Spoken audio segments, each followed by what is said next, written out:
Diego Maradona. তিনি শুধু পায়ের জাদুতে মাঠ কাঁপানো ফুটবল ঈশ্বরই ছিলেন না। ফুটবল নিয়ে তার দূরদর্শিতা ও রাজনৈতিক প্রজ্ঞা যে কতটা নিখুঁত ছিল তার প্রমাণ মিলল ২০২৬ সালের চলতি বিশ্বকাপে এসে। ফুটবলকে আমেরিকার কর্পোরেট পুঁজির হাতে তুলে দেওয়া এবং খেলাটিকে একটি সস্তা ব্যবসায় রূপ দেওয়া নিয়ে আর্জেন্টিনার কিংবদন্তি ম্যারাডোনা যে চরম আশঙ্কা প্রকাশ করেছিলেন তা আজ অক্ষরে অক্ষরে সত্য প্রমাণিত হয়েছে।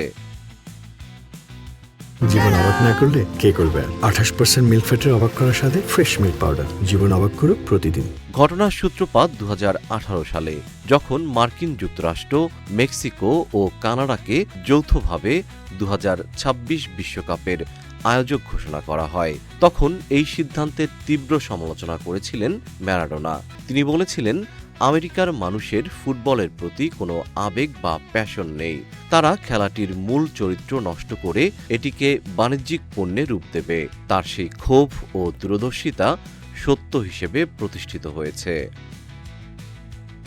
তিনি বলেছিলেন, আমেরিকা ফুটবলে বিজ্ঞাপন বাড়ানোর জন্য ম্যাচের নিয়মই বদলে দিতে পারে। বর্তমানে বিশ্বকাপে ফিফার চালু হওয়া হাইড্রেশন ব্রেক নিয়ে সেই মন্তব্যই আবার আলোচনায় এসেছে।